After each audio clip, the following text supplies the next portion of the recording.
God says in our core Jewish prayer, what? Shema Yisrael, which means, hear, listen, Israel, right? The ear is the most noble organ. Yet how many of us are trained in that consecration-like manner to listen? We've spent many an hour talking about Shmirat HaLashon, right? Guarding and caring for the tongue. And how much time do we dedicate to the art of listening, that delicate, patient craft? Tonight we will. And I'll discuss an important component in divine listening, and as we do as Jews, we will learn through the parable, through a simple story or two that hints at a larger idea. And this story that we begin with tonight is about the Pressburger Rebbe. So listen up, it's very sweet. The Rebbe of Pressburg, a town in Hungary, was walking once with a student of his. Now, the climate in that part of Hungary, the Jewish community and the surrounding communities, it was a little turbulent, to put it mildly. And while the Rebbe is walking with his student, they're followed by a group of children who are taunting them mercilessly. And the student is starting to get aggravated.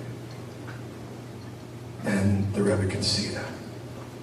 And the children are yelling obscenities, and they're making fun of the way that these Jews are dressed and how they have their hair and what kind of hats they wear and all the ways in which their parents told them to speak about the Jewish people in that community. Well, they're doing it. And the Rebbe could sense that the student was just about to turn around and yell at the children. And so the Rebbe put his hand on the student and said, wait, let's breathe together for a moment. Let's breathe, you and I. He says, breathe with me. And then he turns around to the children, and the Rebbe says to the children, this is your lucky day. You found a man who loves insults. I love them so much I collect them, he says. I'll make you a deal. I'll pay you a coin for every insult you can give me. And he didn't have to say that twice before some child let a terribly offensive remark hurl in the direction of the Rebbe. And the Rebbe took out a coin and paid the child. And when the other children saw that this crazy guy's paying people to offend him, they all lined up. And he gave each and every one of his coins that he had in his pocket. When he ran out of money, he said, you know, I'm out of money, but I would love if you could just give me a few for free. The children said, oh, hey, I'm not giving them away for free, come on. And they turned around and they walked away. And this story is enlightening on so many levels, but one of which in the context we're learning tonight. Why was the Rebbe effective where the student was not? Why was the student fuming? The more effective inquiry would not be why, but what. What was happening inside the student? What were the mechanics of his listening? Let's take a look. One of you said he was insulted. Okay, so the child throws an insult. The student receives that insult, internalizes that insult, files that insult away in the emotional inventory. And when that happens, then the image, the self-image, wakes up. Oh, whoa, danger, danger. I'm threatened. If the positive self-image is threatened, well, what happens when you're threatened? You get fearful, you get defensive, you get angry. Okay. And what is the image that we're referring to? It is that positive image that we all want to project to the world, that standardized image that I'm happy with you seeing. This is me. And if you don't believe that it's me, if you don't praise me for it, but you insult me, then I can only believe that you don't believe that this is me. And then my positive image is hungry because you're not feeding it. And what happens when we're hungry? We're irritated. We're angry. Next time you feel irritable, next time you even feel depressed, which is essentially unexpressed anger, refer inward. Where within you is unfed? What within you is still hungry? And if it is, in fact, your self-image, practice refraining from feeding it. Now, I wish I could tell you that was the only image, but there's a second image. And this one's even worse. This is the lower self-image. That image that actually begs to be insulted. No matter how meaningless or irrational an insult or a comment might be, this lower negative self-image eats it up. As a matter of fact, it's comforted by it. It yearns for it. Why? Because the lower self-image says, oh my God, they see the real me. That real me that's worthy of the insult. And in the abject perversity of the design of our ego, this lower self-image needs to be fed too. And so your deepest work, no matter what age you are, no matter what stage you are, is to refrain from feeding either of these images. For they are both illusions.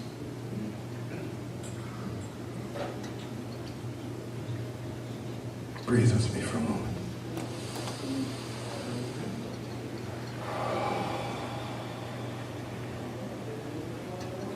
Know in your heart that you are the only keeper of your emotional warehouse. Only you make room on your sentient consciousness for the remarks of others. Eleanor Roosevelt said it best when she said, no one can make you feel anything without your consent. And understanding this is understanding the art of listening. I want to end with this tale. This is another parable. It's a Central Asian folk tale. It's one of the sweetest stories I've ever heard. It's about a father who wants to sell a donkey in town. He's got a 10-year-old son. He decides to take him into town to sell the donkey with him, for the experience. So they get up early in the morning, set out for town, and it's a machai just to be together, you know. And so they're holding hands and they're walking and they're joking and they're pointing at things along the way and they're laughing. And they come across a man who's walking the other way and he says, where are you going? He said, we're going to market. Yippee. So the man says, well, why are you walking? You've got a perfectly healthy donkey there. Why don't you just get on the donkey? Oh, we're enjoying, we're just walking. He says, it's a little foolish to have a perfectly good donkey and walk. So the father didn't want to look foolish. So he picked up his son, placed his son on the donkey. They continued on. About a mile down the road, they came upon an older woman. This woman said, where are you going? He said, we're going to town. She said, is your son sick? Is he lame? Why is he sitting on the donkey while you're walking? He said, he should be ashamed. She said, you should not spoil your son in such a way. This is foolish.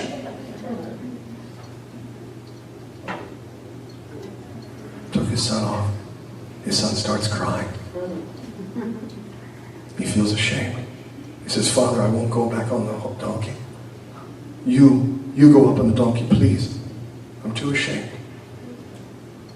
So his father reluctantly gets on the donkey. They continue on.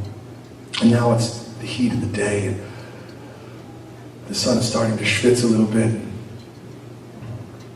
He's walking behind his father, trudging along, and this mother comes along holding her child. She sees the father on the donkey. She lets him have it. Go on. She says, what are you doing here? Your son's, what kind of father are you? And she yells at him, and she starts to invite people over to see what a horrible father this is. He was so embarrassed. He scooped up his son. He doesn't want to appear like a negligent father. He puts his son on the donkey, and they both kick the donkey and hurry up out of there. They just want to get to town and get this over with. They're not even enjoying themselves on the ride anymore. They're no longer pointing at things, and it's wonderful to be together. They just want to go. And a mile down the road, they happen upon two gentlemen. And these gentlemen say, where are you in a hurry to? Where's the fire? I said, well, we got to go to market. We're trying to sell this donkey. They said, sell that donkey? I'm trying to sell the donkey. Then why are you riding the donkey? The donkey's going to be tired and broken. Who's going to want to buy a tired, broken donkey?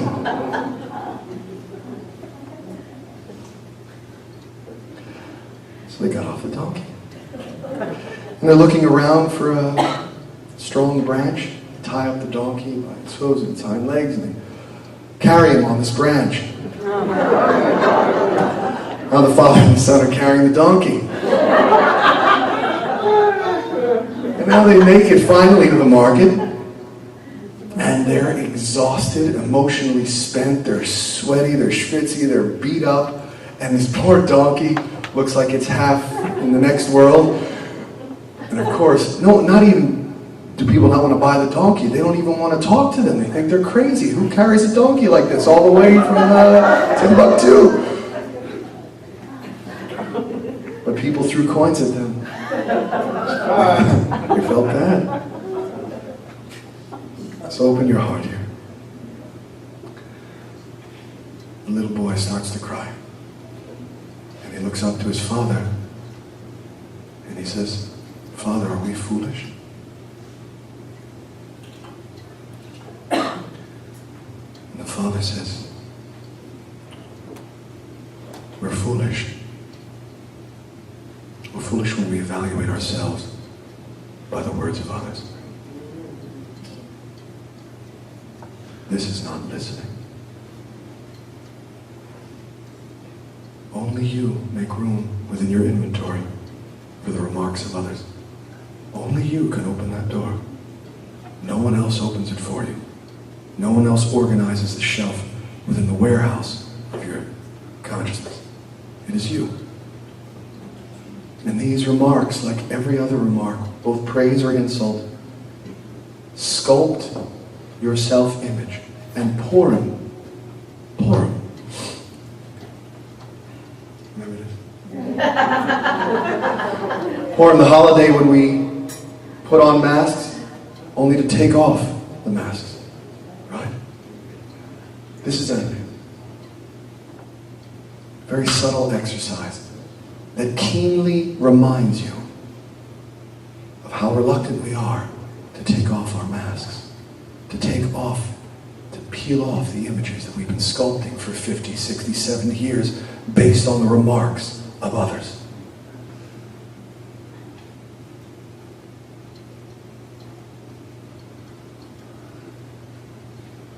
We become hard like an ice cube. Imagine the likeness of you in an ice sculpture. And someone hurls an insult at you. What happens to that ice sculpture? It shatters. It shatters. And the lower self-image, when someone hurls an insult at you, it's like water. You can drown in your own self-rejection. Our objection, your objective, is to be neither an ice cube, nor water, but to be mist. Mist doesn't shatter, and it doesn't drown. It just breathes. Breathe with me.